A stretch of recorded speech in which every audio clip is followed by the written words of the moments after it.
لە تۆمارکراوەکانی ڕێکخراوی دەریای فەڕەنسی. ناوی کتێب حەریم لە کۆشکەکانی عوسمانیدا حەرەمسەرە. نووسینی دکتۆر ماجیدە سەلاح مەخلوق. وەرگێڕانی لەیلا عەلی. تایپ بەیان حسێن. مۆنتاژی کۆمپیوتەری و بەرەک ئومێد محەممەد. تیراژ 500 دانە. چاپخانەی تەوار. ژمارەی سپاردن 821 ساڵی 2004. ئەم کتێبە لە 2256 لاپەڕی قەبارە مامناوەندیدا بڵاوکراوەتەوە لە خوێندنەوەی ئومێد مستەفا ئەحمەد. کارە هونەریەکان ڕووناک ڕەفیق.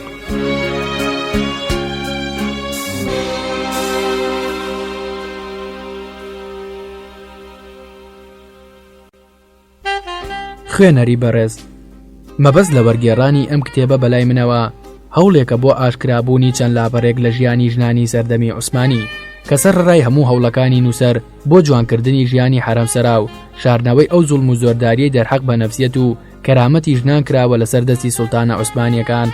بە ئاشکرا خوێنەری زیرەک ئەو ڕاستیە دەخوێنێتەوە کە ژنان لەو قۆناغەدا لەژێر بیانووی ئاین چەوسانەتەوە و بە هەموو شێوەیەک ئیستیقلال کراون، تا جارێک بە چێژبەخش و جارێک خزمەتکار و مناڵخەرەوە و هەموو کاتێکیش چەوساوەترین چینی ئەو کۆمەڵگایە بوون.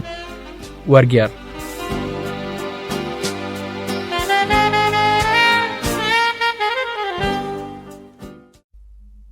تا ئێستاش ئەوانەی بایەخ بە مێژووی دەوڵەتی عوسمانی دەدەن گرنگی زۆر دەخەنە سەر ئەو توێژینەوانەی باز لە سیستەم و پێکاتی عوسمانیەکان دەکات، چونکە ئەو لێکۆڵینەوانە گرنگی زۆریان هەیە بۆ ڕۆشنایی خستنە سەر کیان و ڕۆلی شارستانیەتی دەوڵەتی عوسمانی لە مێژوودا.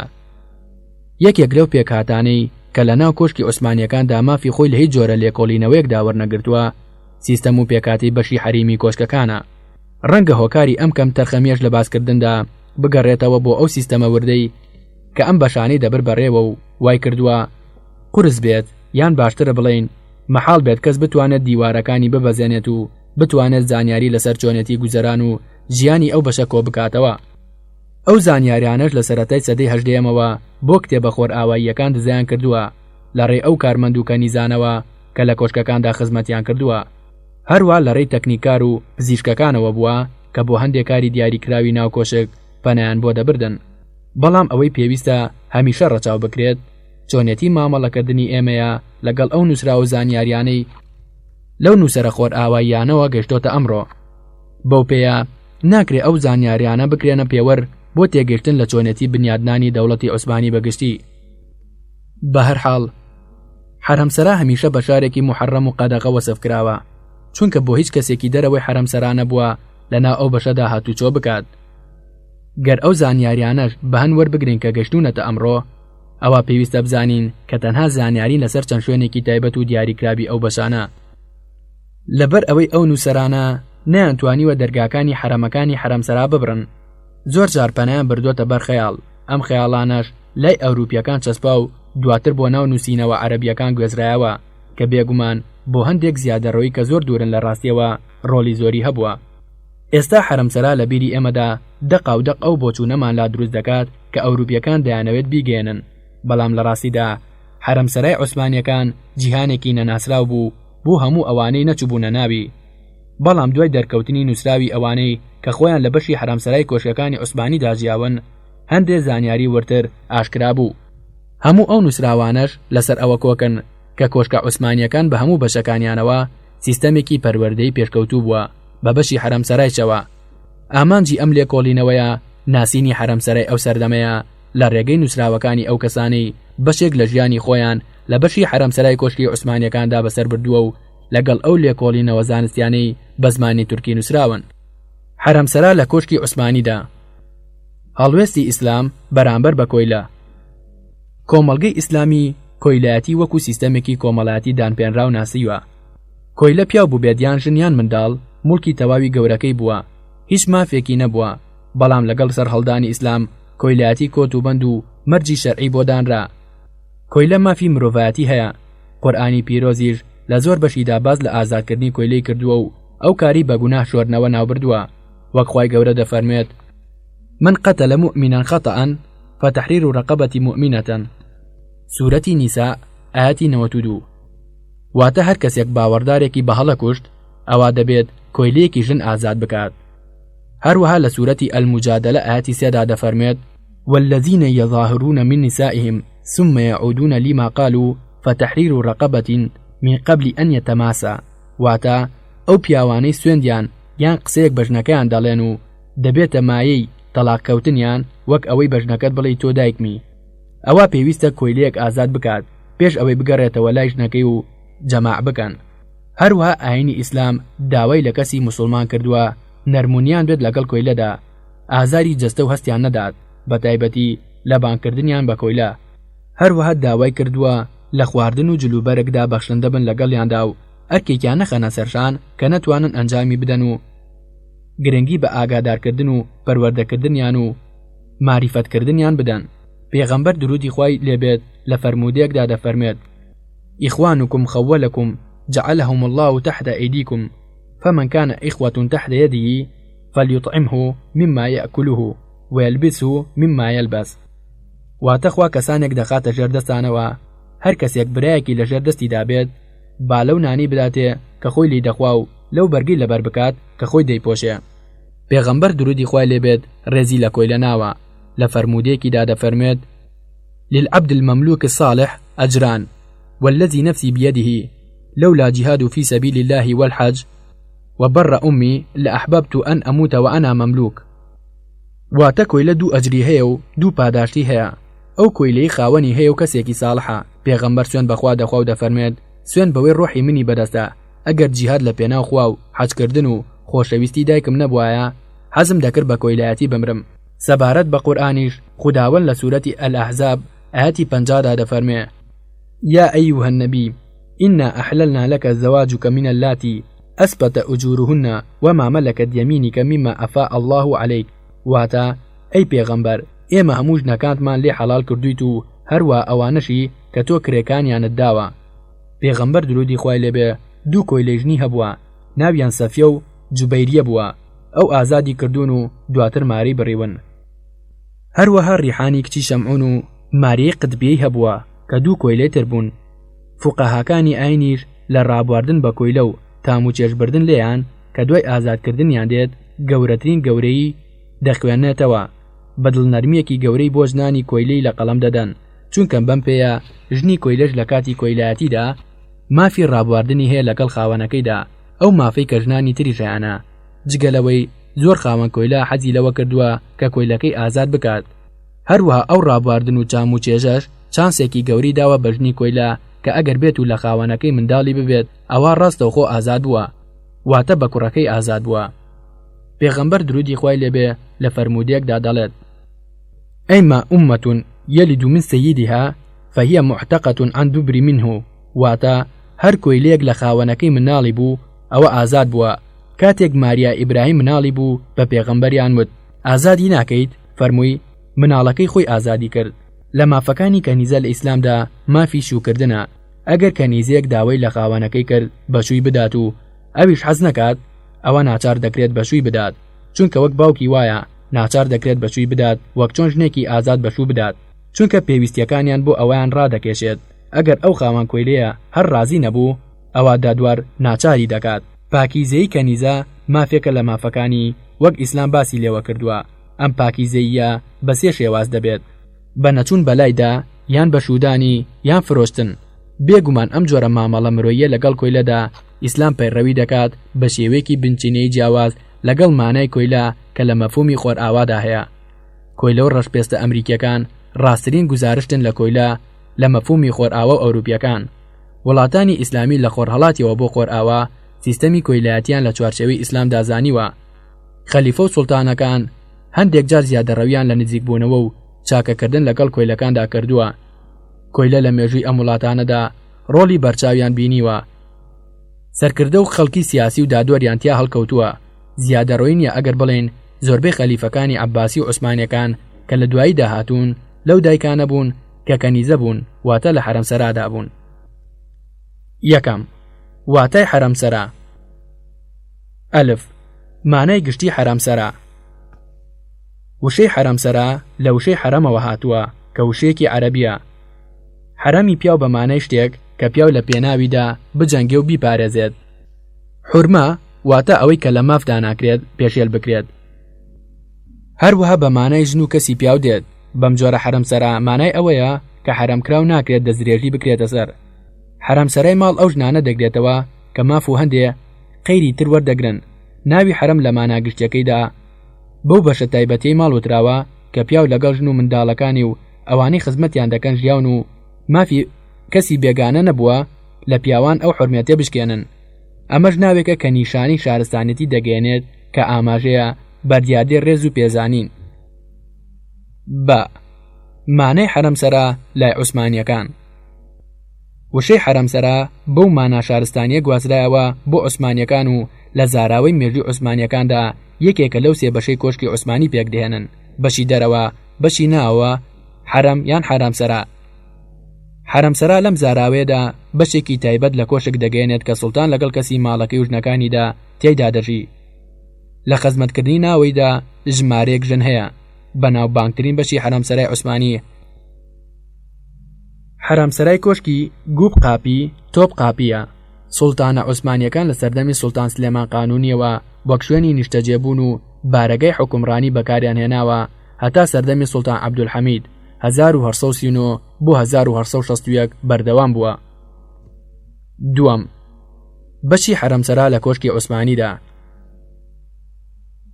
ئەم بەشەی کۆشکی عوسمانی تایبەت بووە بە شوێنی نیشتەجێبوونی سوڵتان و ژنەکانی و خزمەتکارەکانی کە ژن بوون. ئەم بەشە دیواری بەرز چواردەوری داوە. گوتراوە دیوارەکانی ئەستور بوون بە جۆرێک کە هیچ کەسێک نەتوانێت بزانێت چی لە ناویدا ڕوودەدات. بەم شێوەیە حرامسەرا بۆتە جیهانێکی سربەخۆ لەگەڵ هەموو دەرەوەدا. لە ناویدا باخچەی بەرفراوانی تێدا بووە کە بە چەندین جۆرگوڵ و حەوزی ئاو بۆ سەیرانی ژنەکان ڕازاوەتەوە. حرامسەرا لە چەند بەشێک پێک هاتووە. هەر بەشێکیان پێی وتراوە دائیرە. هەموو بەشێک بە دەرگای سەرەکی داخراوە و لە دەرەوەیدا پاسەوانی هەبووە. هەموو ژوورێک بەشی حرامسەرا و ژووری نووسینی سوڵتان بە ئاەتی قورئانی ڕازابەوە. هەموو دەرگاکان دوو قاپی بوون. لە سەرویانەوە ئاەتی قورئانی هەبوون کە هێندەی تر ڕێز و شکۆیی بە شوێنەکە دەبەخشی. لەم بەشەی کۆشکی عوسمانیدا سیستەمێکی ور هەبووە کە سەرجەم کەنیزەکانی حرامسەرا بەبێ جیاوازی بە ژنەکانی سوڵتانیشەوە ملکەچی بوون. جێی باسکردنە هەموو ژنانی ناو حرامسەرا کەنیزە بوون جگە لە کچەکانی سوڵتان کە حسابی شازادەیان بۆ دەکرا. سیستەمی بەشی حرامسەرا بە شێوەیەکی گشتی پێکاتی عوسمانی پشت بە ریزبەندی هەرەمیە دەبەستێت. ئەم ریزبەندیە لە ڕێخستنی پلەوکاری حرامسەرا لە ناو کۆشکدا ڕۆلی هەبووە. کەنیزەکان لە ناو حرامسەرادا بەسەر دوو بەشدا دابەش دەبن: ژنانی سوڵتان و ئەوانی کاری خزمەت و ئیدارە دەکەن. دایکی سوڵتان لە لووتکەی ژنانی حرامسەرادا بووە. پاشان ژنانی سوڵتان، پاشان منداڵقەرەوەکان، دواتر بەختدارەکان. بەڵام لێپرسراوانی خزمەت و بەڕێوەبردن کە هەر ژن بوون بە شێوەیەکی ترن. لە لووتکەدا گەورە لێپرسراوانی گەنجینەی سوڵتانن، پاشان سەرۆکەکان، پاشان جێگرەکان، پاشان کەنیزە نوێیەکان. ئەمانە بە بنچینەی شێوە هەرەمیەکەدا دەندێن. لە هەموو پلێک لەم پلانە سەرۆک و یاریدەدەریان هەیە و پلەکانیان لەسەرەوە بۆ خوارەوە دێت. خزمەتکردنی دەرەوەی ئەم بەشە دراوە بە هەندێک پیاو کە ئەوانیش بە هەمان شێوە پلیان بە شێوەی هەرەمەیی هەیە. بە هەر یەکێکیان دەگوترێ ئاغا. ئەرکیان ڕێخستنی پەیوەندی حرامسەرایە بە دەرەوە. ئاغا گچکەکان قیزلەر ئاغاسی سەرۆکاتی ئەم پیاوانە دەکەن. هەروەها بە ئاغادار ئەسسەعادە یان دار سەعادە ئاغاسی ناسراون. ناوی ڕاستەقینەی بەشی حرامسەرا لە کۆشکی عوسمانیدا دار سەعادە بووە، بەڵام ناوە عەرەبیەکەی بەسەردازاڵ بووە و بەو ناوە لە لای عوسمانیەکان بڵاو بۆتەوە. ئەمانە پلەیەکی بەرجیان هەبووە لە پرۆتۆکۆلی عوسمانیدا کە لە پلەی وەزیردا بووە، لە ڕێخستنی بەدەنیدا و پلەی موشیر لە ڕێخستنی سەربازیدا. ئەویش بەرپرسی یەکەمە لە ڕێخستنی پەیوەندیەکانی حرامسەرا بە دەرەوە. کەنیزەکان لەگەڵ پەیوەندیکردنیان بە حرامسەرا و شوێنیان بۆ دیاری دەکرا کە ئایا پەیوەندی بە خزمەت و ئیدارەوە دەکەن یان بە بەشێکی تری حرامسەراوە. ئەمەش پشتی بە زیرەکی و جوانی دەبەست کە ڕێخۆشکەر بوون بۆ بەرزبوونەوەی پلەکەی لە ناو فەرمانبەرەکانی حرامسەرادا، هەتا دەگەیشتە گەورەترین لێپرسراوانی گەنجینەی سوڵتان. زۆر جاریش بەخت یاوەری دەکرد و دەبووە بەختدار یان منداڵخەرەوە یان ژنی سوڵتان، یان دەبووە دایکی سوڵتان کە بەرزترین پلەیە کەنیزە بیگاتێ. 2. ریزبەندی ژنانی سوڵتان لەناو حرامسەرادا. ئەلف. دایکی سوڵتان سەرۆکی بەشی حرامسەرایە، بەڵام ئەم سەرۆکایەتیە مافی ئەوەی ناداتێ دەست بخاتە سیستەمی تایبەت بە حرامسەراوە، چونکە لە ناو دەرەوەی حرامسەرادا کارمەند هەیە کە ئەرکیان پاراستنی ئەم سیستەم و یاسا و نەریتانەیە. دایکی سوڵتان بۆ پێی دایکی سوڵتانە بەرزترین پلەی هەیە، وەک شاژن وایە بە مەفهومی ئەوروپایی نازناوی ئەلمەهد العالی و وایلی سوڵتانی هەیە. نازناوی سوڵتان هەمان نازناوی کچانی سوڵتانە کە دوای ناوەکەیان دێت. یەکەم جار دایکی سوڵتان مرادی سێیەم ئەم نازناوەی وەرگرتووە 1574 بۆ 1595. دایکی سوڵتان بە نازناوی خاوەنشکۆ صاحب الدەولە صاحبەت الئسمە بانکراوە. دولت و ئەسمەتلو هەمان نازناون کە کچانی سوڵتانیشی پێبانگ دەکرێت. دایکی سوڵتان دوای ئەوەی کوڕەکەی ئەشی سوڵتانایی وەردەگرێت و بۆ یەکەم جار دەچووە کۆشک ڕێوڕسمی تایبەتی بۆ دەکرا. ئەم ڕێوڕسمەش بە ناوی والیدەت الئایی ئاپۆرەی دایک ناسرا بوو. هەروەها شوێنێکی تایبەتی بەخۆی هەبوو لەگەڵ ژمارەیە کەنیزە لە جۆرەها پلە بۆ خزمەتکردن و بەڕێوەبردنی ئیشوکاری بەشەکەی کە کەنیزەیەک لە پلەی جێگیریدا سەرپەرشتی دەکرد. هەروەها دایکی سوڵتان دەرماڵەی بەرچاو و دراوی هەبوو کە ڕاستەوخۆ لە بینای دراو بۆ سەرف دەکرا. زۆر لە دایکی سوڵتانەکان و ژنەکانیان ئەم پارانیان بۆ دروستکردنی مزگەوت و قوتابخانە و خێر و نەخۆشخانە و چەندین کاری خێرخوازی تر بەکاردێنا. هەرچی بەرژەوەندیەکانی دایکی سوڵتانیش بوو لە دەرەوەی کۆشک دەخرای ئەستۆی یەکێک لە کارمەندە باوەڕ پێکراوەکانی دەوڵەت. سوڵتانە عوسمانیەکان ڕێزێکی بێپایانی دایکیان دەگرت. زۆریان نفوزێکی زۆریان بەدەستێناوە و لە کاتی بچووکی تەمەنی سوڵتاندا دەستیان خستۆتە کاروباری تایبەتی دەوڵەتەوە. دەستێوەردانیان لە کاروباری دەوڵەتدا بە شێوەیەکی کەم و زۆر بووە هەتا سەردەمی سوڵتان عەبدولحەمیدی دووەم کە بڕیاری توندی بەرامبەر بە دەستێوەردانی ژنان لە کاروباری دەوڵەت دەرکرد و بە شێوەیەکی یەکجاری ڕێگەی لێگرتن. بە ژنانی سوڵتان هەموو یەکێک لە هاوسەرەکانی سوڵتان پێی گوتراوە قادین. ئەمەش بەرزترین پلەیە لە پلەی ژنەکانی سوڵتان. هەتا سەدەی هەژدەهەم نازناوی تایبەت ئەلخاسا خاسکیان هەبووە. پاشان بووە بە خانمی حرەمی سوڵتان قادین ئەفەندی. ژنی سوڵتان بە زات الئیسما ئیسمەتلو بانگراوە. ئەمە هەمان نازناوی کچەزا و کوڕەساکانی سوڵتان بووە. ژنانی سوڵتان پلە و ریزبەندی تایبەتیان هەبووە. یەکەمیان بە باش قادین و دووەم ئیکنجی قادین، سێهەم و جنجی قادین. ژمارەی ژنەکان لە 4 زیاتر نەبوون. ئەم ریزبەندیەش نیشانەی ئەوە نەبووە کە یەکێکیان لەوانی تر بە زیاتر بزانرێت، بەڵکو تەنها نیشانەی ریزبەندی کۆنتر لەوی تریان هەبووە، واتە کامیان لەوی تر کۆنترا. زۆربەی جار پێش ئەوەی ژنی سوڵتان بۆ ئەو پلێ بەرز بێتەوە یەکێک لە کەنیزەکانی ناو حرەمسەرا بووە. لەبەر ئەوە ئاغای کچان نوێنەرایەتی کردووە و سەدری ئاعزەمیش نوێنەرایەتی سوڵتانی کردووە لە کاتی مارەبڕیندا. مارەکردنی کەنیزەکان لە سەردەمی سوڵتان سەلیمی یەکەمەوە 1512 بۆ 1520 زاینی دەستی پێکردووە، جگە لە سوڵتان عوسمانی دووەم 1618 بۆ 1623. ئەو کەنیزەی لە کاتی پەیوەندیکردن بە حرەمسەراوە هەڵدەبژێڕێت بۆ ئەوەی ببێتە هاوسەری سوڵتان یان یەکێک لە ژنەکانی، هیچ کارێکی لە ناو حرەمسەرادا پێناس پێدرێت، بەڵکو سەرپەرشتی دەواو دەکرا بۆ پەروەردەکردن و بە ماریفەتکردن و فێرکردنی بنەماکانی ئیسلام. هەروەها نەریتەکانی حرەمسەرا و چۆنێتی قسەکردن ئەگەر ئامادەی تێدا بوایە فێری زمان و مۆسیقاش دەکرا تا لە ڕێزی سوڵتاندا بێت. ژنی سوڵتان لە 2 منداڵ یان 3 منداڵ زیاتری نەدەبوو، لە هەندێک حاڵەتی دەگمەندا نەبوایە. خۆی سەرپەرشتی پەروەردەکردنی کچە شازادەکانی دەکرد. ئەگەر کۆچی دوایی بکردایە ئەو ئەرکە دەخرایە ئەستۆی ژنێکی تری سوڵتان کە کاتی ئەوەی هەبوایە. ئەو کاتە بە دایکی دووەم ناویان دەبرد و بە هەمان خۆشەویستی و ڕێزەوە مامەڵەی لەگەڵدا دەکرا. هەموو ژنێک دەرماڵەی بەرچاو و موچەی مانگانی هەبوو کە هەموو سەری مانگێک لە ناو کیسەیەکی خوری سووردا بۆی سەرف دەکرا.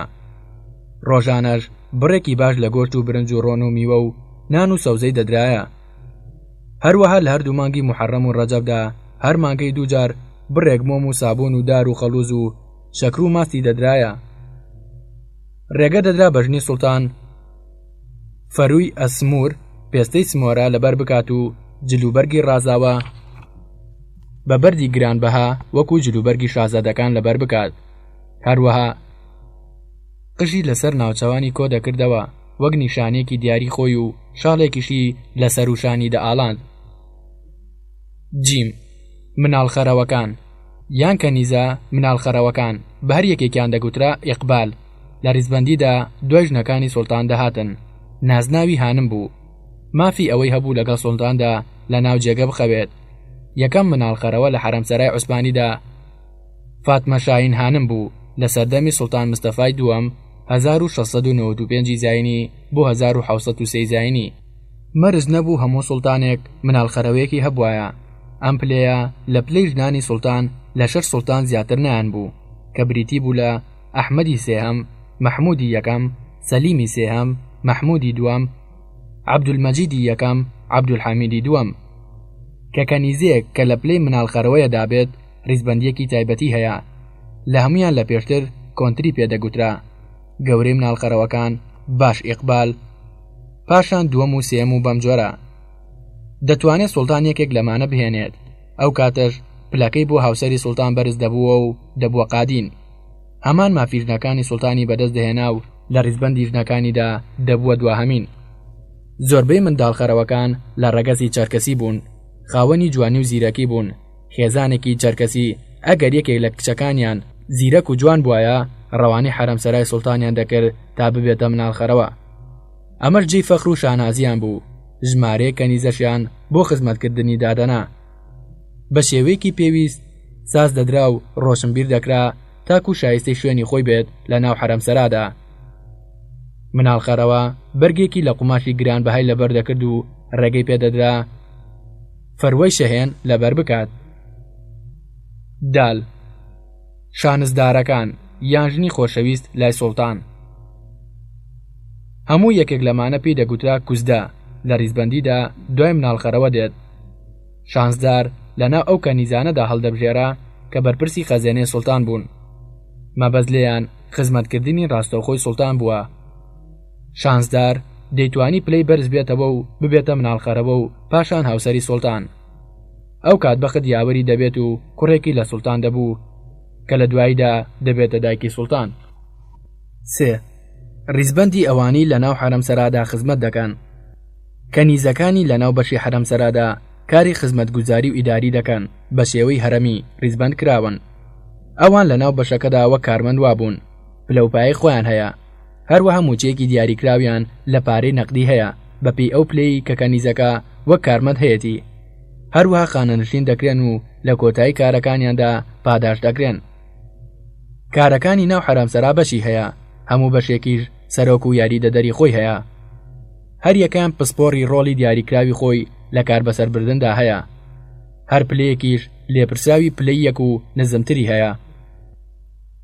هەمووشیان باش خەزێنەدار سەرۆکایەتیان دەکات. ئەلف گەورە لێپرسراوی خەزێنەی سوڵتان. گەورەترین کارمەندی ناو حەرەمسەرایە. پێی دەگوترێت باش خەزێنەدار. خەزێنەداری یەکەم. ئەو بەرپرسی بەڕێوەبردنی بەشی سوڵتانە. کلیلی گەنجینەکانی سوڵتانی پێیە. هەروەها باش قافلەشی پێدەگوترێت واتە سەرۆکی جێگرەکان و وەسیفەکان. واتە بەرپرسی کۆشک سەرۆکی هەموو کەنیزەکانی ناو کۆشکە. بەم شێوەیە بە سەرۆکی فعلی بەشی حەرەمسەرا دادەنرێت. نازناوی کیخا قادن خانمی کوێخەی کۆشک پلەکەی بەرامبەر بە پلەی وەزیرە لە ڕێخستنی مەدەنیدا و مشیرە لە ڕێخستنی سەربازیدا. پلەی ئاغای کچان هەمان موچەی کارمەندی دەبێت. چەند کەسێک یاریدەدەریەتی کە یارمەتی دەدەن و بەهەرێکیان دەگوترێ خزێنەدار. لەناو ئەو کەنیزانەدا هەڵدەبژێڕێن کە بەتوانان. گەورە لێپرساوی گەنجینەی کۆشک باش خەزێنەدار یەکێک لە سێمۆرەکەی سوڵتانی پێیە. سەدری ئاعزەمیش یەکێکی پێیە. سەرۆکی ژووری تایبەتیش ئەوی تریان.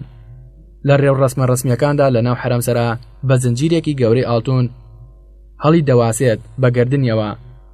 لە پرۆتۆکۆلی عوسمانیدا نازناوی خاوەن دەوڵەت خاوەنشکۆ دەولەت و سعادلو هەیە. هەمان نازناوی کچەکانە. هەروەها لە ڕێو ڕەسمە ڕەسمیەکانی تەنها ناو کۆشکدا هاوپلەی سەدری ئاعزەمی دەبێت وەک پرۆتۆکۆلی ناو حەرەمسەرا. بەڵام ئەو مەدالیایی دەیدرێتێ پێی دەگوترێت مەدالیای بەزەی لە پلەی یەکەم.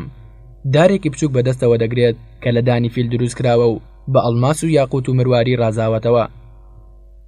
گەورەترە لەوەی جێگرەکانی دەیگرن بەدەستیانەوە، جلێک لەبەر دەکات کە کلکێکی درێژی هەیە و بەسەر زەویدا دەکشێ. لای قەراغەکانی بەدەزووی ئاڵتون چنراوە، فەروە لەبەر ناکات چونکە ئەوە تایبەتە بەژنی سوڵتان و کشەکانی. لای کەمەریشی پشتێنێک دەبەستێت کە بە بەردی گرانبەها ڕازاوەتەوە. بەسەر پشتیەوە شتێک دەبەستێت کە لە تاکی ژنان دەچێت. لە هەردوو لایەکەوە بە دوو شریتی دوو پەنجەپان بەسراون کە بە دوو پارچە تووکی زەرد تێک ئاڵاون و لە خوار کەمەرەوە دەهاتنە خوارێ. دەڵێن ئەو قژە زەردانی لە قژی ئەسب دروست کراون. گەنجینەدار لە ناو بەشی حەرەمسەرادا بە ناوی سوڵتانەوە قسە دەکات، لەبەر ئەوە هیچ شتێک لە ناو حەرەمسەرادا هەتا ژن و کچەکانی سوڵتانیش ناتوانن بێ ئاگادارکردنەوەی پێشوەخت چاویان پێی بکەوێت. هەروەها هەر ئەم بەتەنیا مافی ئەوەی هەیە بچێتە ژووری سوڵتان لە کاتی خەویدا و ئەگەر پێویست بکات لە خەو هەڵی سێنێ. لەبەر ئەوە بەکارهێنانی ئەو پۆستە پێویستی بە زانایی و لێهاتووی و ڕێز هەبووە. ئەمانە هەمووی لە قسەکانی شازەدە شادیەوە بۆمان دەردەکەوێت کە کچی سوڵتان عەبدولحەمیدی دووەم بووە و لە یادداشتنامەکانیدا باسی لە گەورە گەنجینەداری سوڵتانی باوکی کردووە و دەڵێ گەورە گەنجینەدار گەورەترین کارمەندی حەرەمسەرا بووە، ژنێکی بەتەمەن و ڕازگۆ و پاک و خاوێن بووە. باوکم سوڵتان عەبدولحەمیدی دووەم دەستی ماز دەکرد وەک ڕێزلێنان بۆی. ئەوەی لەم پۆستەدا کار دەکات دەبێت لە ناو حەرەمسەرادا گەورە بوو بێت و پلەکانی یەک بە یەک بڕی بێت. ئەوەندە پلەکەی بەرز بوو بێتەوە تا گەیشتۆتە بەرزترین کارمەند لە کۆشکدا. هەروەها دەبێت ئاگاداری هەموو وردەکاریەکانی ئەدەب و نەریتەکان بێت، بۆ پێی لێپرسراوی بەشی سوڵتان بووە و کلیلی گەنجینەکانی پێ بووە. گەنجینەدار بەشی تایبەتی خۆی هەبووە و شوێنی ناخواردنی تایبەتی هەبووە. بە شەخسی چەند کەنیزیەک خزمەتیان کردووە. لە قوربانیەکاندا قوربانی تایبەتی بۆ سەر براوە. لە نێو ئەرکەکانی خۆی ئەو کشانەی هەڵبژاردووە کە باوکەکانیان هێناونی و پێشکەش بە حەرەمسەرای کردوون. زۆر گرنگی بە ئەسڵ و فەسڵیان داوە. هەرچی یاریدەدەرەکانی شێتی پلەی گەنجینەداریان هەبووە. ئەمانیش پلیان هەبووە گەنجینەداری یەکەم پاشان دووەم. ئەمانیش چەند کەنیزیەک خزمەتیان کردوون. ئەرکی گەنجینەداری دووەم ڕاگەیاندنی فەرمانەکانی سوڵتان و ڕێوڕەسمی پێشوازیەکان لە ناو بەشەکەیدا بووە. گەنجینەدار لە بەشی سوڵتاندا دەخەوێت. بەشی تایبەت و سربەخۆی نەبووە. ئەرکی خزمەتکردنی ڕاستەوخۆی سوڵتان بووە. لەم ئەرکەیدا هەندێک لە جێگرەکان یارمەتی دەدەن. سوڵتان توانیویەتی هەر یەکێک لەوانە بیەوێت بانگی بکاتە جێگەکەیەوە. ئەو کاتە پلەکەی بۆ کوزدا بەرز دەبێتەوە و لەوانێ ببێتە ئیقبال یان قادین و شوێنێکی تایبەتی بۆدا بمەزرێت. بە پسپۆڕان هەموو یەکێک لەمانە پێی دەگوترا ئوستا. هەموو کارێک لە ناو حەرەمسەرادا شارەزایەک سەرپەرشتی کردووە. شارەزایەکە بووە بەرپرسی چێشخانە بووە. جاشکنیر ئوستی و یەکێکی تر بەرپرسی جلوبەرێک بووە و جمشایر ئوستی بەرپرسی قاوە یان هەڵگرتنی قاوەدان یان خواردن و بەم جۆرە و ئەمانەش یاریدەدەریان هەیە لە پلەی جێگر قالفا. شارەزا جلێکی بریسکەداری درێژی لەبەر دەکرد بە ناوی ئەنتەری و قژی دەستکردیان لەسەر دەکرد. جیم لێپرسراوانی تەشریفات پێیان وتراوە کاتبە قالفە و لێپرسراو بوون لە ڕێوڕەسمی پێشوازی و تەشریفات. بە سەرۆکەکەیان وتراوە باش کاتبە. ئەمانیش لە نێو فەرمانبەرە کۆنەکاندا هەڵدەبژێڕێن و ئەوانی باش لە پرۆتۆکۆل و سیستەمی کۆشک شارەزا بوون. ئەرکەکانیان چاودێریکردنی وردەکاریەکانی ڕێوڕەسمی پێشوازیکردن بووە لە حەرەمسەرادا. هەموو ئەو ڕووداوانش کە لەو ڕێوڕەسمانەدا ڕووی ئەدا لە ئەستۆی ئەواندا بوو، بۆیە هەمیشە لە جوڵەجوڵ و هاتوچۆکردندا بوون. لە ناو کۆشکدا هەمیشە جێگرەکانی خۆیان لەگەڵدا بووە.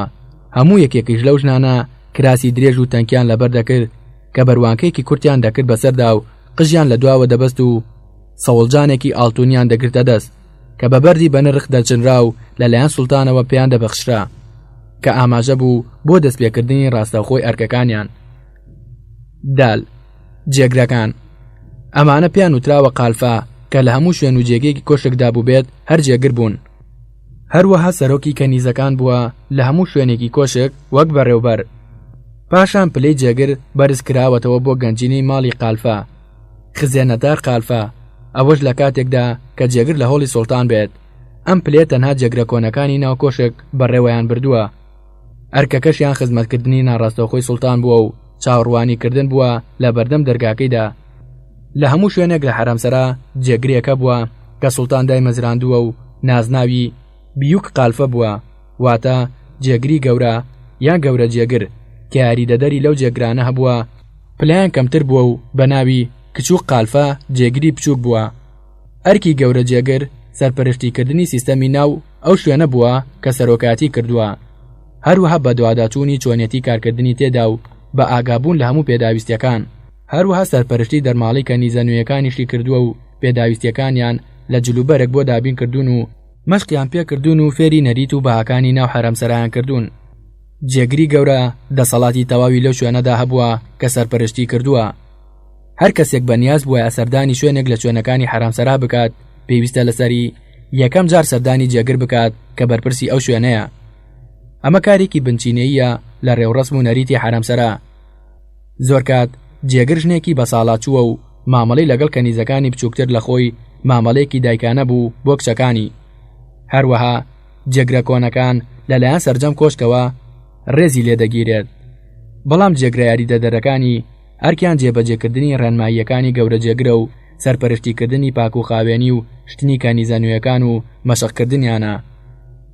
هەروەها ڕاستپاردنیانە بە جێبەجێکردنی ئەو کارانەی لێیان داوا دەکرێت. جێگر موچەیەکی هەیە کە لەگەڵ مانەوەی زۆری لە ناو حەرەمسەرادا دەگونجێت. موچەکەی هەموو مانگێک لە ناو پارچە قوماشێکی ئاورشمی سپیدا پێیان دەنێرێت، لە ناو سندووقێکی تایبەتی خۆی هەڵی دەگرێت. هەروەها بەشە خواردنیشی لە ناو کۆشکدا هەیە کە بڕێکی باشە و بریتین لە شەکر و سابوون و قاوە و مۆم. ئەوەشی لەو پێداویستیانە لی زیاد دەبێت پێشکەشی ناسیاوەکانی خۆی دەکات دوای ئەوەی هەندێ نان یان شیرینی ناو کۆشکی لەگەڵدا دەبێت یان بەسەر هەژاراندا دابەچی دەکات. نوێکان ئەمانە پیان دەگوترێت ئەجەمی، واتە ئەو کەسانی کە مەشقیان نەکردووە یان نوێن. ئەمە ئەو نازناوەیە کە بۆ کەنیزانە دەگوترێت کە تازە پەیوەندیان بە بەشی حەرەمسەراوە کردووە. تا دوای مەشقکردن ببنە فەرمانبەر تێیدا. لەم قۆناغەدا وەک قوتابی وایە کەنیزە نوێیەکان سەرۆکەکانیان بە نازناوی قالفەم بانگ دەکەن، هاوکارە نوێیەکەشی بە هاوڕێم یۆلداش بانگ دەکەن. کەنیزەی نوێ دەخرێتە ژێر بەرنامەیەکی وردەوە. پەروەردەکردن و فێربوونی ئیش و کارەکانی ناو حەرەمسەرا و نەریتەکانی دوای مەشق پێکردنی کەنیزەکان بەسەر شوێنەکاندا دابەش دەکرێن. لە ئیشوکاری دیاریکراودا وەک ئامادەکردنی خواردن و پێشکەشکردنی قاوە یان کاری پاکردنەوەی ناو حەرەمسەرا. ئەگەر تیاندا دەرکەوت کە توانای فێربوون و وەرگرتنی نەریتەکانی حەرەمسەرای نییە، یەکسەر کۆشک دەیداتش و بە کەسێک بگونجێت لەگەڵیدا و کۆشک هەڵدەستێ بە ئەرکی بەشودانی و دیاری پێشکەش دەکات. کەنیزە نوێیەکان لە تەنی ژووری ئەو جێگرەی سەرۆکایەتیان دەکات نیشتەجێ دەبن. ئەوانەی لە تەمەن لە یەکەوە نزیکن بە یەکەوە لە ژوورێکی سەربەخۆدا دەخەون. هەموو کەنیزەیەک شوێنخەوێکی جیاوازی هەیە کە لە خوری دروستکراون. هەر 5 یان 10 کەنیزە لە ژوورێکی سەربەخۆدا و بە هاوڕێتی کەنیزێکی بەتەمەن تاکو ئاگاداری هەڵسوکەوت و قسەکانیان بێت. دەخەون بە شێوەیەک کە لە ڕەوشی ئەدەبی پیادەکراوی ناو کۆشک دەرنەچن. ڕووناکەی جوورەکەش بە درێژایی شەو بە داگیرساوی دەمێنێتەوە. ژوور و شوێنی کەنیزەکان هیچی لە شوێنەکانی تری ناو حەرەمسەرا لە ناو ماڵ و فەرش و پێخەف کەمتر نەبووە. ئەو کەنیزەی بۆ هەڵبژاردننی سەرۆکی کەنیزەکان هەڵدەبژێرێت تاکو منداڵ بخاتەوە و ببێتە هاوسەری سوڵتان. هەر لە مناڵیەوە کە پەیوەندی بە حەرەمسەراوە کردووە هیچ ئیشێکی لە ناو حەرەمسەرادا پێنەسپێرراوە، بەڵکو چاودێریەکی زۆری کراوە بۆ ڕۆشنبیرکردن و بە ماریفەتکردنی، هەتا شایستەی ئەو شوێنە بێت کە کاری تێدا دەکات. هەر لە سەرەتای پەیوەندیکردن بە حەرەمسەراوە شوێنێکی تایبەتی بۆ تەرخان کراوە و ژمارەیەک کەنیزەش خزمەتیان کردووە.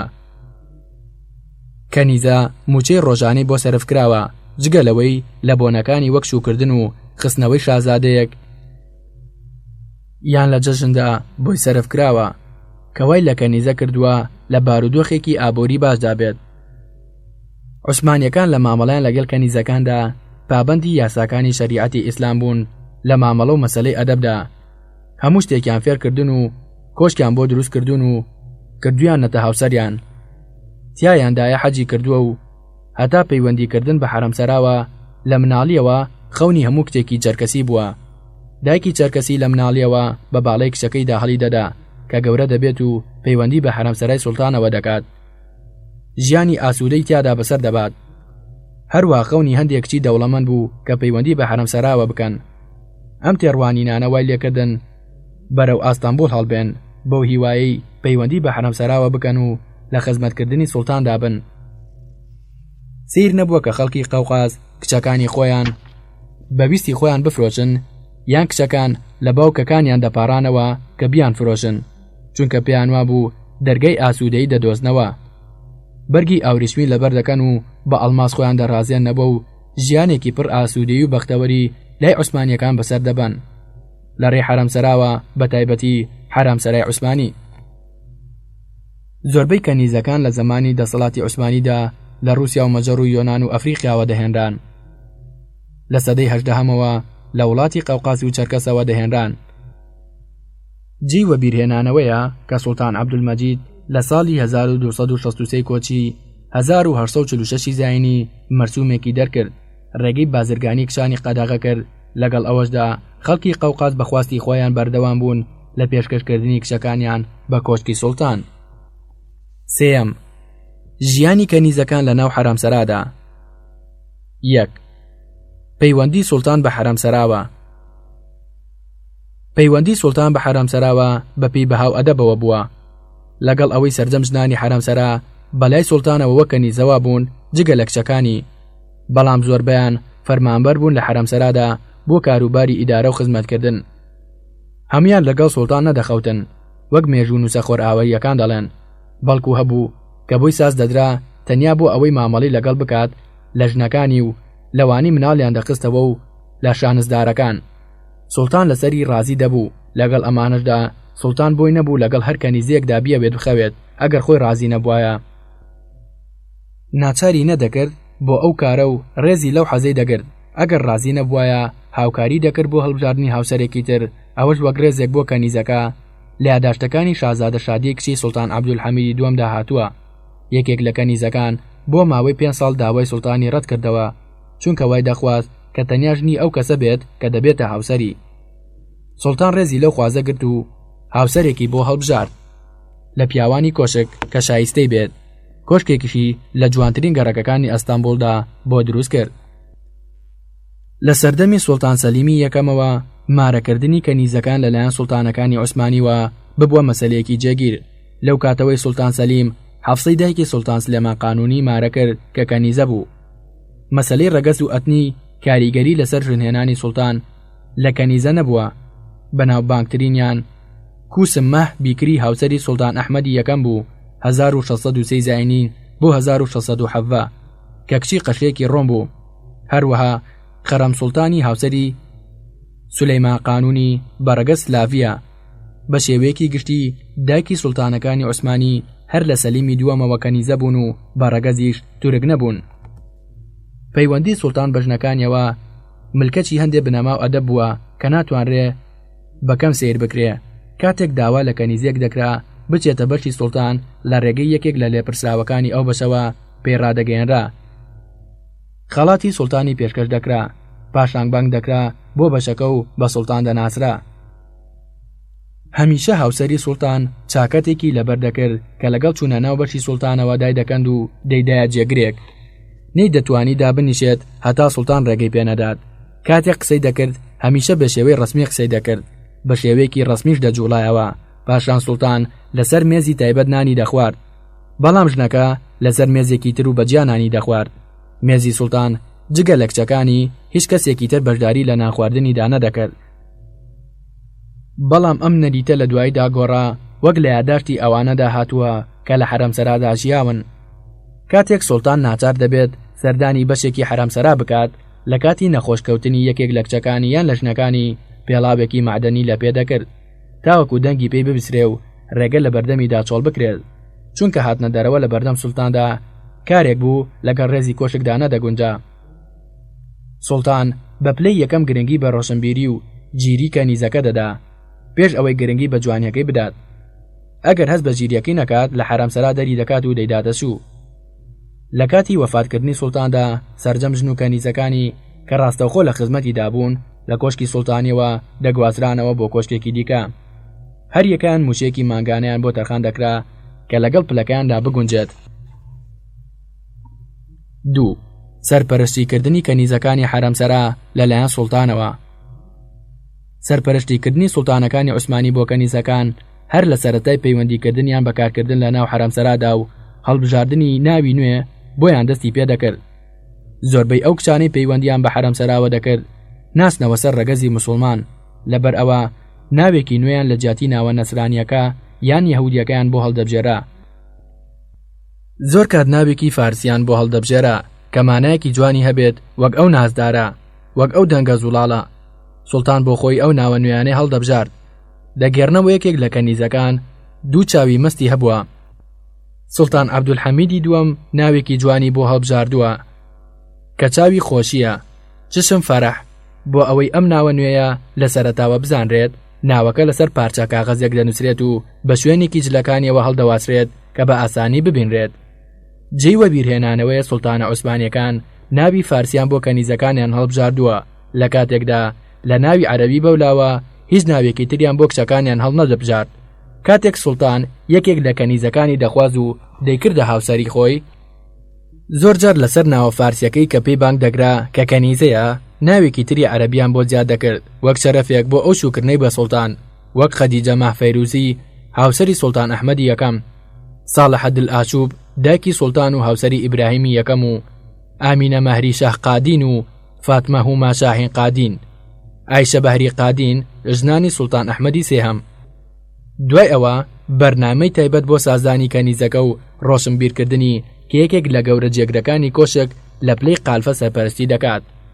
کاتێک ماوەی خزمەتکردنی کەنیزە لە ناو حرمسەرادا کۆتایی دێت کە ماوەکەی لە 9 ساڵ تێپەڕ ناپێت، ئەگەر کەنیزەکە خوازیاری شوکردن بوو مافی خۆەتی شوو بەکێ دەکات لە دەرەوەی کۆشکی سوڵتان. سوڵتان جیازی بۆ دەکات و هەندێک دەرماڵی بۆ تەرخان دەکات و بڕێک پارەی دەداتێ کە ژیانێکی کامەرانی بۆ دابین بکات. زۆر لەو پیاوانی پلەپایەکی بەرزیان هەبووە هەوڵی ئەویان دەدا یەکێک لەو کچانە بخوازن کە پێشتر لە ناو حرمسەرادا کاریان کردووە، چونکە ئەمانە باشەکان و هەمیشە ڕۆشنبیر و بە ماریفەتن و تا ڕادەیەکی زۆری جوانن. سەرپەرشتیکردنی سوڵتان بۆ ئەوانەی کە پێشتر لە ناو حرمسەرادا کاریان کردووە هەتا دوای شوکردنیشیان بەردەوام دەبێت. کەنیزەیە کە پێشتر لە حرمسەرادا کاری کردووە ئەگەر هاوسەرەکەی پیر بوو نەیتوانی کار بکات، هەروە ئەوانەشی کە مێردەکانیان وەفات دەکات دەرماڵی ڕۆژانەیان لە چێشخانەی کۆشک پێ دەدرێت. ئەم یارمەتیە بۆ مناڵەکانی کەنیزەکەش بەردەوام دەبێت ئەگەر کەنیزەکەش وەفات بکات. لە ئەرشیفی عوسمانیدا ئەو فەرمانە ماوە کە سوڵتان لەو بارەیەوە دەری کردووە کە شێوازێکە لە چاودێری کۆمەڵاتی ئەو کەنیزانی سوڵتانیان بە باوک و بەرپرسی خۆیان زانیوە. سوڵتانەکانیش یارمەتی تەواویان داون کە ژیانێکی پڕکامارانیان بۆ دابین بکات. 3. سازدان و ڕۆشنبیرکردنی کەنیزە. هەر لە سەرەتای پەیوەندیکردنی بە کۆشکەوە کەنیزەکان بە قۆناغی زۆردا تێدەپەڕین لە سازدان و پەروەردە و ڕۆشنبیرکردنی پێویست بۆیان هەتا شایانی ژیانی ناو بەشەکانی حرمسەرا بن. کۆشکی عوسمانی قوتابخانەیەکی پەروەردەیی بووە بە هەموو بەشەکانیەوە، لەوانەش بەشی حرمسەرا. ئەوەی لە ناو کۆشکی عوسمانی پەروەردە نەبوو بێت ناتوانێت لە هیچ شوێنێکی تر فێری ڕەوشتی مامەڵەکردن بێت، چونکە کۆشک قوتابخانێکی پەروەردەیی نمونەییە. بگرە ژیان لە ناو حرمسەرادا ڕێکخرا و نمونەییە وەک باشتریش لە قوتابخانەکان. هەر لەگەڵ پەیوەندیکردنی کەنیزە بە حرمسەراوە بەرنامەیەکی تایبەت بۆ ڕۆشنبیرکردن و فێرکردنی خوێندن و نووسینی بۆ دادەنرا، جگە لە دوورمان و مۆسیقا. پێش ئەمانەش هەمووی دیراسی بنەماکانی ئیسلام و خزمەتکردنی قورئان و نوێژکردن. ئەم شێوازی ڕۆشنبیری و فێرکردنە وەک بنەمایەک بووە بۆ هەموو ئەوانی لە ناو حرمسەرادا ڕۆڵیان هەبووە، لە بچووکترین کەنیزەوە هەتا گەورەترین فەرمانبەری ناو کۆشک. ئەگەر کەنیزێک ئامادەی هزری هەبوایە بۆ دیراسەکردنی تیۆریەکان، ئەوە فێری فارسی و عەرەبی پاشان مێژووی ئیسلام و جوگرافیا دەبوو. وەک کەنیزە نورد کە لە پلەی پەسپۆردا بووە لە کۆشک.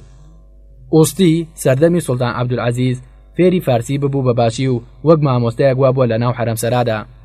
تیایاندا هەبووە فێری هونەری خۆشنووسین بوون و گەیشتونەتە پلەیەکی بەرزتێدا. هەندێک لە تابلۆی نووسینەکانیان ژوورەکانی ناو حرمسەرایان پێڕازاندوێتەوە، بەڵام سەرجەمی ژنەکانی سوڵتان بە هەموو پلەکانیەوە فێری خوێندنەوەی قورئانی پیرۆز دەکەن جگە لە مێژووی عوسمانی و خوێندنەوەی هۆنراوە و ژمێریاری و زانستەکانی ئاین لەگەڵ سەرهەڵدانی ڕۆژنامەدا بۆیان هەبوو بیخوێننەوە. سوڵتانە عوسمانیەکان لە فێرکردنی کەنیزەکاندا خۆیان بە بەرپرس دەزانی لە بەردەم خوادا. مامۆستایان بۆ ئەو مەبەستە دەهێنایە ناو حەرەمسەرا. دەبوایە مامۆستاکە کەسایەتی هەبوایە و ڕەوشی بەرزی هەبوایە، ئەگەرنا لە کارەکەی لا دەبرا. کاتێک سوڵتان محەممەد ڕەژات زانی ئەو مامۆستای حەرەمسەرا فێری قورئان خوێندن دەکات، لە کاتی وانەوتنەوەدا جگەرە دەکێشێت و بە شێوەیەکدا دەنیشێت کە لەگەڵ حورمەتی قورئاندا ناگونجێت. موچەی 1 ساڵی لە پێشدادایە و لە کارەکەی بەخشی واتە دەری کرد. لەبەر ئەوە مامۆستا ڕێزێکی زۆری هەبووە و مامەڵەیەکی جیاوازی لەگەڵدا کراوە لە ناو حەرەمسەرادا وەک ڕێزێک بۆ زانستەکەی. قوتابیەکانی شازەدەکان بوون و دەستیان ماچ کردووە. هەروە سوڵتانیش لە کڕنوشبردنی سەلام بەخشی بووی، بە پێوە پێشوازی لێ کردووە وەک ڕێزێک بۆ زانستەکان. هەروەها لە بەردەم هاوسەری سوڵتان و لەسەر هەمان کورسیدا دەنیشت بە پێچەوانی ئەو نەریتەی هەبوو کە میوان لەسەر سەریندا دەنیشت. پاداشتی ئەوانەی لە ناو حەرەمسەرادا کاریان کردووە گزارش لە قۆڵی هەستی ئاینی دەکات لە ناو حەرەمسەرای کۆشکدا. کاتێک یەکێک لە جێگرە کۆنەکانی ناو حەرەمسەرا داوایان لە مامۆستا کردووە یارمەتیان بدات لە چۆنەتی خوێندنەوە و لەبەرکردنی هەندێک لە سوورەتەکانی قورئان. لەبەر ئەوە بوو کە ترساون بە هەڵە بیخوێنەوە، چونکە پێیان وا بووە ئەگەر هەڵەیەکی لەو شێوەیە بکەن خۆی گەورە لیان دەپرسێتەوە. 4. ئازادکردنی کەنیزە. سوڵتانە عوسمانیەکان لە ماوەیەکەوە بۆ ماوەیەکی تر ژمارەیەکیان لە کەنیزەکان بە جیاوازی پلەکانیانەوە ئازاد دەکرد. کەنیزە لە 9 ساڵ زیاتر لە کۆشکدا کار ناکات، دوای ئەوە دەبوایە دوا ڕۆژی خۆی دەستنیشان بکات. ئەو کاتەش تەمەنی گەیشتۆتە 25 ساڵ. لەبەر ئەوەی لەگەڵ سوڵتاندا نەخەوتووە مافی خۆی بووە، چونکە نەبووتە مەحزیە یان مناڵخەرەوە شوو بکات ئەگەر خواستی شوکردنی هەبوو، یان بە حەزی خۆی لە ناو حەرەمسەرادا بمێنێتەوە.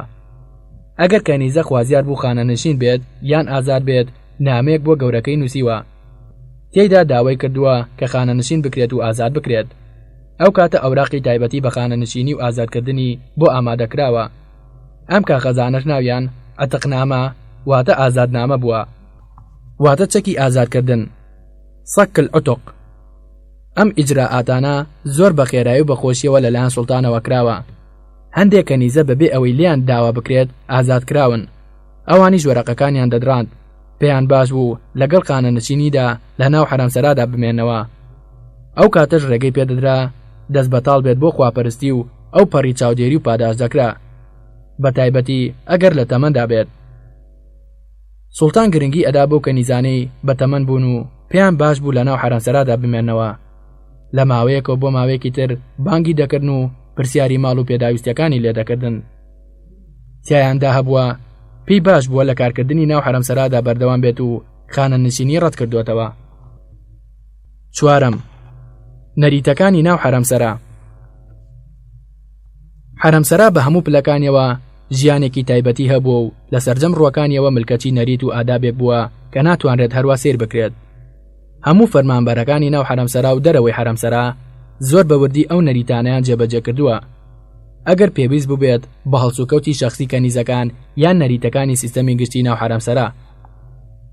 1. ئادابی گشتی ناو حەرەمسەرا. ژیانی ناو حەرەمسەرا بنەما و ئادابی خۆی هەیە کە حکمی ڕەفتاری شەخسی هەموو ئەوانە دەکات کە لە ناو حەرەمسەرادا دەژین و پەیوەستە بە ڕووکەچی گشتی و هەمووی لەو چوارچێوەیەدا دەخولێتەوە کە ئیسلام فەرمانی پێکردووە و لە پاک و خاوێنی و ڕووی جوان. کەنیزەکان هەمیشە هەمویان پاک و خاوێن بوون، بۆیان نەبووە تێکەڵ بە خەڵک ببن یان بەپێی پەتی بگەڕێن یان جلوبەرکی ناڕێکپۆش و پیس لەبەر بکەن. پێویست بووە لەسەریان نینۆکیان لە شوێنێکی چۆڵدا بکەن و هەفتەی جارێک خۆیان بشۆرن و هەموو بەیانیەک چاویان بە ئاو سابوون بچۆن. 2 خاولیشیان بۆ دەستنوێش بەکارهێناوە، یەکێکیان بۆ دەموچاو، ئەوی تر بۆ قاچەکانیان. خاولیەکانیش هەفتەی جارێک دەشۆران. ئەمانە ئەو خاولیانە نەبوون کە بۆ کاری ڕۆژانە بەکاردهاتن. جێگر و نوێیەکان هەموو شوێنەکانی حەرەمسەرایان پاک دەکردەوە بە ڕێگە و قادرمە و گەرما و قاتی خوارەوەش.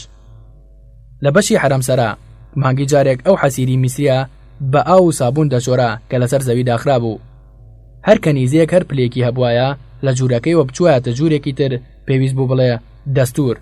ئەم شێ بەمانەی ئەوە دەهات کە داوای ڕوخسەتی چوونە ژوورەوە دەکات. قەدەغە بوو بە هەموو ئەوانی لە ناو حەرەمسەرادا کار دەکەن بە دەنگی بەرز قسە بکەن. جێگرە کۆنەکان ئەم ڕەفتاریان زۆر بە وردی چاودێری دەکرد. بنەمای مامەڵەکردن لە ناو حەرەمسەرادا بریتی بوو لە ڕێزگرتنی بچووک بۆ گەورە و ملکەچی بڕیارەکانی بێت. سۆزی گەورەش بۆ بچووک و مامەڵەکردنی بە خۆشەویستی و چاودێریکردنی هەموو بەشێک لە حەرەمسەرادا ئەو چاودێری دەزانی. 2. تیمارکردن لە ناو حەرەمسەرادا. کۆشکی سوڵتان بە شێوەیەکی هەمیشەیی پزیشکی تیا بووە. لە کاتێکدا هەر نەخۆشیەک لەسەر یەکێک لە ژنەکانی سوڵتان یان شازەردەکانی ناو حەرەمسەرا دەربکەوتایە بەپەلا لە دەرگای دەرەوە دەدرا بۆ ئاگادارکردنەوەی ئاغای پاسەوان تا بەپەلا گەورە پزیشکەکانی کۆشک بانگ بکات. هەتا دەرگای حەرەمسەرا هاوڕێتی دەکرد و پزیشکیش لە جوورێکی تایبەتیدا چاوەڕێ دەکرد. پاشان ئاغا دەڕۆیشت. پزیشکەکە داوای ڕوخسەت وەرگرتن بۆ چوونە ژوورەوە دەکات. ئەو شوێنەی نەخۆشەکەی لێبوو بێ ئەوەی تەماشای چواردەوری خۆی بکات.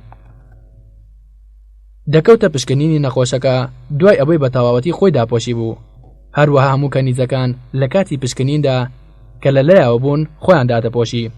ئەگەر پزیشکەکە مەبەستی بوایە ترپەی دڵی بگرێت دەستی بە پارچەیە قوماشی لۆکەدا دەپۆشی تا دەستی پزیشکەکە بەر نەخۆشەکە نەکەوێت.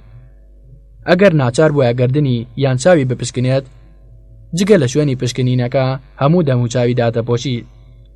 پاشان پزیشکەکە دەگەڕایەوە ئەو ژوورەی کە پێشتر چاوەڕێی تێدا دەکرد. دەرمانی گونجاوی بۆ دەنووسی بە هەمان شێوەی پێشوو دەگەڕایەوە ئەو شوێنی لێوەی هاتبوو. ئەگەر پێویستی کرد نەخۆشەکە کەش و هەوا بگۆڕێت ئەوا دەگوێزرێتەوە بۆ کۆشکێک و جگە لەو جێگری لە بەشەکەی داکار دەکات و هەندێک کەنیزە بۆ خزمەتکردنی کەسی تری لەگەڵدا نابێت. بە هەمان شێوەی پێشوو ئەگەر نەخۆشیەکە تون بوو نەخۆشەکە خێرا بۆ نەخۆشخانی بەشی حەرەمسەرا دەگوێزرێتەوە.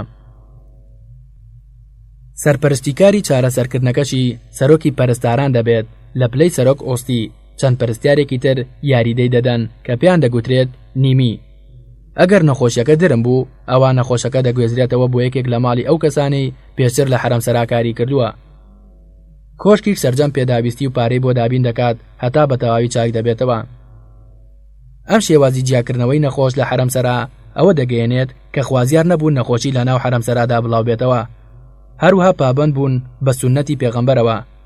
جێبیرهێنانەوەیە کۆشکی سوڵتان دەرمانی بۆ چارەسەرکردنی نەخۆشیەکانی کۆشک دروست دەکرد و پێشکەش بە پیاوانی دەوڵەت و پادشاکانی ئەوروپاش دەکرا. ئەم دەرمانانە ناوبانگێکی بەرفراواریان هەبوو. لە کاتی مردنی یەکێک لە شازادەکانی سوڵتان یان یەکێک لە شازادەکان تەرمەکەی لە کۆشکی توپقاپی بە خەک دەستپێرا. بەڵام ئەگەر یەکێک لە جێگرەکان یان کەنیزەکان بەمەردایە لە ماڵی یەکێک لە ئەندامانی کۆشک تەرمەکەی بە خاک دەستپێرا. 3. خواپەرستی لە ناو حەرەمسەرادا. پابەندبوون بە خواپەرستی لە ناو حەرەمسەرادا کارێکی پێویست بووە و هەتا دوای کۆتایی هاتنی دەوڵەتی عوسمانیش بەردەوام بووە. نوێشکردن لە ناو حەرەمسەرا و کۆشکدا بە زۆر بووە. ئەو کارماندانەی لە ناو بەشەکانی حەرەمسەرادا بوون وەریای ئەوە بوون کە بەیانیان زوو بەخەبەر بێن بۆ نوێژی جەماعەت. هەر کەسێک بەو کارە هەڵنەستێت ئەوە زۆر بەتوندی سزا دەدرا. سوڵتان محەممەد ڕەشاد 1909 بۆ 1910 بڕیارێکی لەو بارەوە دەرکرد بوو کە ئەمە دەقەکەیەتی. نان و خوێنم حرامە لەوانەی نوێژ و ڕۆژوو ناگرن. ئەمە ویستی منە. پێویستە لەسەر مامۆستاکان بە قوتابیەکانی ناو حەرەمسەرا بگەێنن. سوڵتان محەممەد ڕەشاد پیاوێکی خواناز بووە و هەر پێنج فەرزەی نوێژەکانی لە کاتی خۆیدا ئەنجام داوە. زۆر بەتوندی بنەماکانی ئاینی گرتە بوو. ئەمەر سیفەتی زۆربەی سوڵتانەکانی عوسمانی بووە. سوڵتانە عوسمانیەکان هەتا کۆتایی سەردەمی دەوڵەتی عوسمانیش مامۆستایان دەهێنایە ناو حەرەمسەرا تاکو وەرچی ژن و کەنیزەکانی ناوی هەیە بە شێوەیەکی ڕاست و دروست فێری قورئان خوێندنەوە بکات. شازادەکان پێویست بوو لەسەریان قورئان ختم بکات پێش ئەوەی فێری هەر زانیاریەکی تر ببن. پاش ئەوانە لە ناو حەرەمسەرادا ئاهەنگی تایبەتی دەکرێن و سوڵتان خۆی ئامادە دەبێت و بەو بۆنەیەوە پیرۆزباییان لێ دەکات. لە مانگی ڕەمەزاندا هەموو کۆشکی عوسمانی بە بەشی حەرەمسەرایشەوە کەشێکی ئاینی قوڵ باڵی بەسەردا دەگرێت. واعیز بۆ واعیزدان ئامادە دەبێت و هەموو شەوێک نوێژی تەراویح دەکرێت. ئەو کاتە حەرەمسەرا وەک مزگەوتێکی لێ دێت. هەرچی تایە بە ڕۆژووە و سەرقاڵی خواپەرستی و قورئان خوێندنە بە شەو و ڕۆژ. لەم مانگەدا ئاوی زمزم لە مەکەوە دێتە ئەستەمبوڵ هەتا وەکو ڕۆژوانەکان بەو ئاوە لە ناو کۆشکی عوسمانیدا بەربانگ بکەنەوە. هەروەها ژنەکان لە هەموو ئەو ڕۆژانی بۆنەی ئاینی تێدایە وەک ئیسرا و میعراج و شەوی نیوەی مانگی شابان بە ڕۆژوو دەبن. هەر لە مناڵیەوە مەشق لەسەر بەجێهێنانی خواپەرستی دەکەن. لە 15هەم شەوی مانگی ڕەمەزاندا دایکی سوڵتان و ژنەکانی و گەورە بە فەرمانبەرانی کۆشک سەردانی ئەو ژوورە دەکەن کە پاشماوەکانی پێغەمبەر درودی خوای تێدایە. بە درێژایی مانگی ڕەمەزان واعیزدەران و واعیز بۆ ژنانی ناو حەرەمسەرا دەدەن و قورئانیان فێر دەکەن و نوێژی تەراویح دەکەن. لە ڕۆژانی ڕەمەزانیشدا ژنان دەچنە سەر مەزاری پیاوچاکان و نوێژی عەسر لە یەکێک لە مزگەوتەکان و لەو بەشەدا دەکەن کە تایبەت کراوە بۆیان. پاشان دەگەڕێنەوە بۆ حەرەمسەرا و دەستنوێژ تازە دەکەنەوە و لەسەر بەرماڵەکان دادەنیشن. تۆبە و دوعا دەکەن هەتا کاتی بەربانگ دێت. دەست دەکەن بە خواردنەوەی ئاوی زمزم و خواردنی خورما. پاشان نوێژی ئێوارە دەکەن و دوای ئەوە هەموو خوانی بەربانگ دەخۆن. دوعاکردن لە ناو حەرەمسەرادا شوێنێکی بەرزی هەیە. هەموو جوڵێک لە ناو حەرەمسەرادا پاڕانەوە و دوعای گونجاوی هەیە. لە کاتی داخستنی دەرگای حەرەمسەرا یان کردنەوەی دوعا دەکرێت. کاتێک شازادەکان پەیوەندی بە قوتابخانەوە دەکەن، حەرەمسەرا دوعایان بۆ دەکەن تا خواستنگیان فراوان بکات بۆ نووری زانست. هەروەها هەموو هۆڵ و دەرگاکانی حەرەمسەرا بەپێی جێگەی گونجاو ئاەتی قورئانی پێ هەڵواسراوە و دەرگای سەرەکی بەشی حەرەمسەرا ئاەتی یا ئەیها الذین آمنوا لا تدخلوا بيوتا غير بيوتكم حتى تستثنوا وتسلموا على أهلها نووسراوە. سوورەتی نور ئاەتی 37. ئەو دەرگای بەرەو ئەو بەشە دەڕوات کە ئاغاژنەکانی حەرەمسەرای تیادا دەجی ئاەتی سەلام عەلەیکم تبتم فادخلوها الدین نووسراوە. سوورەتی زومر ئاەتی 73 و بەم شێوەیە. 4. هونەر لە ناو حەرەمسەرادا. هونەری گۆرانی و مۆسیقا جێگەی گرنگی سوڵتانەکانی عوسمانی بوون. لە ناو حەرەمسەرادا تیپێکی مۆسیقا و گۆرانی و نواندن لەو کەنیزانە دروست کرابوون کە ئامادەییان تێدا بوو ئەو هونەرە بکەن. یەکەم تیپی مۆسیقا لە سەردەمی سوڵتان بایەزیدی دووەمدا بووە 1481 زاینی بۆ 1512 زاینی. ئەم تیپی مۆسیقایانە وانە و مەشقی مۆسیقیان لەسەر دەستی یەکێک لە پیاوانی تایبەت بە هونەرە فێردەبوون. ڕێگەنە دەدا بە هیچ پیاوێک جگە لە مامۆستاکان و ئاوازدانەرەکان بستنە ئەو قوتابخانەیەوە. هەندێک کاتیش کچەکان دەچوونە ماڵی مامۆستاکان تاکو فێر ببن. کچەکان لە کاتی وانە خوێندندا پابەند بوون بە پۆچینی دەموچاویان. وانەکانیش لە ڕۆژی دیاریکراودا بوو لە هەفتەدا. ئەو ئامێرانی مەشقیان لەسەر دەکرد بریتی بوون لە عود و کەمانچە و دەف و تەنبور. پاشان پیانۆی بۆ زیادکرا. ئەوانی ئاوازیان دەزانی لە کەنیزەکان پلەکەیان بۆ جێگر بەرز دەکرایەوە. ئەم پلەیە حەقی بەسەرکاری بنەڕەتی ناو حەرەمسەراوە نەبوو. پێیان دەگوترا جێگرە ئاوازدانەرەکان. ئەم تیپانە ئاهەنگیان لە ناو حەرەمسەرادا ساز دەدا. لە سەردەمی سوڵتان عەبدولعەزیز 1761 زاینی بۆ 1876 زاینی لە کۆشکی سوڵتانیدا ئۆرکێسترایەکە بوو. لە 6 کەنیزە پێکاتبوو کە هەر یەکەیان دەیانزانی مۆسیقای خۆر ئاوایی بژەن و نۆتەی مۆسیقا بخوێنەوە. هەر کچێکی ئەم تیپە دەیتوانی زیاتر لە ئامێرێک بەباشی بژەنێ. هەروەها ئۆپێرا خۆر ئاواییەکانیان پێشکەش دەکرد. لە سەردەمی سوڵتان بایەزیدی دووەمەوە تیپی نواندنیش لە ناو حەرەمسەرادا هەبووە. ئەگەر تەمسیلیەکە بیخواستایە بەرگی پیاوانیان لەبەر دەکرد. هونەرمەندەکان بە جینجی ناودەبران و یەکێک لە جێگرە کۆنەکان هەفتەی 2 جار مەشقی پێدەکردن. هەروەها هونەری خۆشنووسین و تەتریز و ئیشی تری دەست گرنگیەکی گەورەی هەبوو لە ناو حەرەمسەرادا. هەموو ئەو ئیشی دەستانەی لە ناو حەرەمسەرادا بەرهەم هاتوون هەمویان ئاماژە بە چالاکی و زەوقی جوانیان دەکات. 5. پەیوەندی حەرەمسەرا بە جیهانی دەرەوە. نەریتەکانی حەرەمسەرا و سیستەمی ئیداریەکەی شوێنی ڕێز و تایبەتمەندی خۆی پاراستووە. وا دەکات وەستان لە بەردەم ڕووداوەکانی ناوەی مەحاڵ بێت. دیوارەپان و بەرزەکانی وای لێ دەکات وەک چارێکی تایبەت بێت. سیستیمی پاسەوانیە وردەکەی مەحاڵ بۆ ڕێگە بدات بە کەسێک لە دەرەوە بچێتە ناوی یان سەردانی بکات ئەگەر ژنیش بووبێت. تەنیا کچانی سوڵتان کە شویان کردووە ئەم بڕیارە نەیانگرێتەوە کاتێک دەخوازن سەردانی دایکیان بکەن. هەروەها بە تەواوی ڕێگە لە پیاوان و ئەو کەرماندانەی لە خزمەتی حەرەمسەرا دانگیراوە بستنە ناوی ئەگەر بە ڕوخسەتی تایبەتی سوڵتان نەبووایە یان لە حاڵەتی زۆر پێویستدا نەبووایە. ژنەکانی سوڵتانیش بە هەر هۆیەک بووە لە هۆیەکان قەدەغە بووە بستنە دەرەوە بە فەرمانی سوڵتان نەبووایە. ژیانی کۆمەڵایەتیان تەنها لەگەڵ ژنانی ناو کۆشکدا بووە. قەدەغە بووە ژنەکان پەیوەندی بە جیهانی دەرەوە بکەن. ئەو کارماندانی پیا بوون و لە بەشی حەرەمسەرادا کاریان کردووە. پێویست بووە لە سەریان هەرچیان پێویست بوو بێت لە بازار بۆیان دابین بکەن. ژنەکان پێداویستیەکانیان لە قوماژ و پێڵاو و کەرەستەی جوانیان لەسەر پارچە کاغەزێک دەنووسی و دایاندایە ئاغاکشان. ئەویش لە ڕێی خۆیەوە بە خزمەتکارەکانیان ڕادەگەیاند کە پێویستە چی بکڕن. دوای ڕۆژێک یان دوو ڕۆژ هەرچی داوایان کردبوو بۆیان دەهات لەگەڵ نرخەکانیدا. ژنەکان هەرچیان حەز لێ بکردایە هەڵیان دەکرد و ئەوانەی تریان دەگێڕایەوە. کاتێک سوڵتان حەزی بە گەشتێک لە باخچەکەی بەشی حەرەمسەرادا بکردایە لەگەڵ ژنەکانی، ئەوە لە حەرەمسەرا حاڵەتی ئامادەباشی ڕادەگەێنرا کە بە ناوی خەلوەوە ناسرا بوو، واتە چۆڵکردنی شوێنەکە بۆ ڕێگەدان بە سوڵتان بەچوونە دەرەوە لەگەڵ ژنەکانی لە باخچەکەدا. خزمەتکارەکانیش بۆ چاودێریکردنی ئەو ڕێگەی بۆی دەچێت ڕادەوەستان. هیچ کەسێک چەند نزیک بووایە نەی دەوێرا نزیک بێتەوە یان سەیری باخچەکە بکات. هەر کەسێک سێخوڕی بەسەر ڕووداوەکانی ناو حەرەمسەرا بکردایە سزاکەی کوشتن بوو. وەرگێری باڵیۆزخانەی بندوقیە لە ئەستانبول بەهۆی هەوڵدانی سێخوڕی لەسەر ئەوەی لە ناو حەرەمسەرادا ڕوودەدات کوژرا، کاتێک بەهۆی دووربینەوە لەسەر ماڵەکەی بەنیاز بوو سەیری ناو حەرەمسەرا بکات. دوای ئەوەی کارەکەی ئاشکرا بوو یەکسەر کوژرا.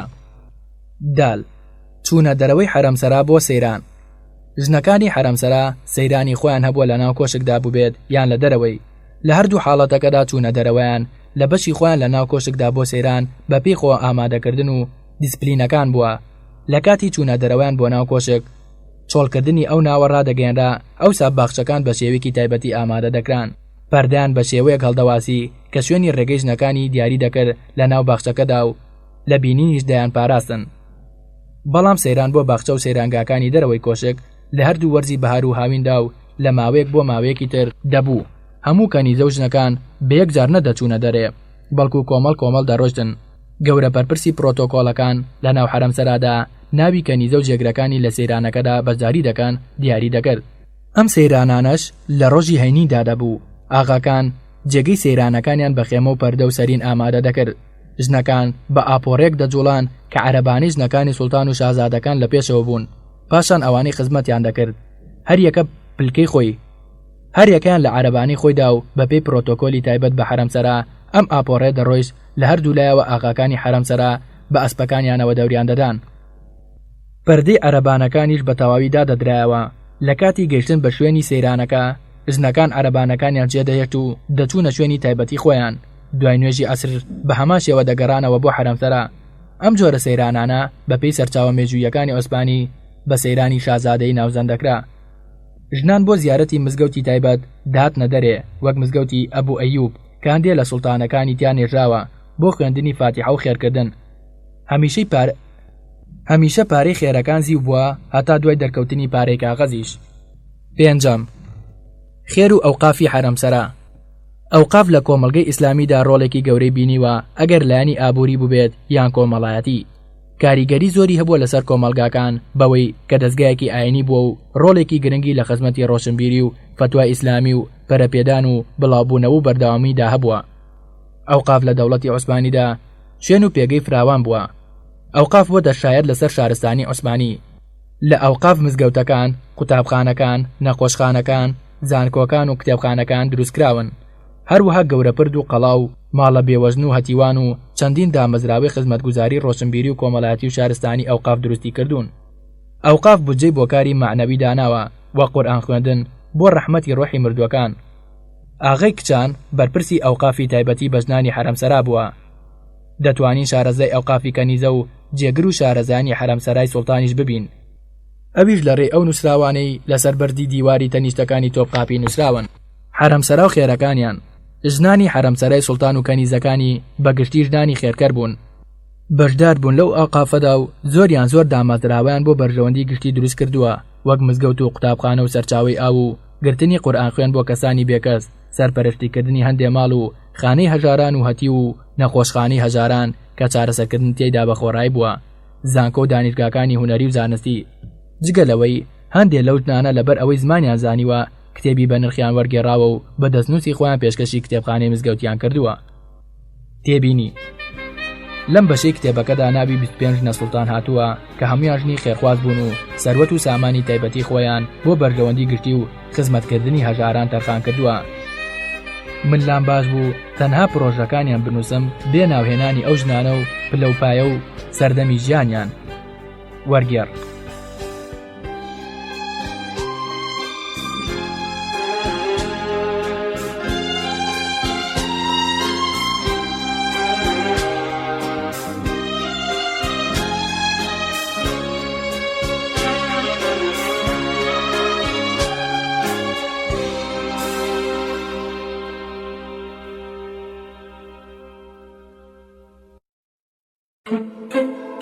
دەریا ڕێکخراوی دەریا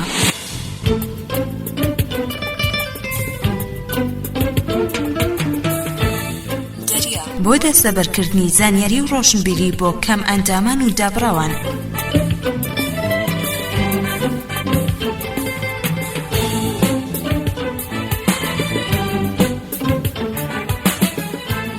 پرۆژەی کتێبخانەی دەنگی ڕێکخراوی دەریا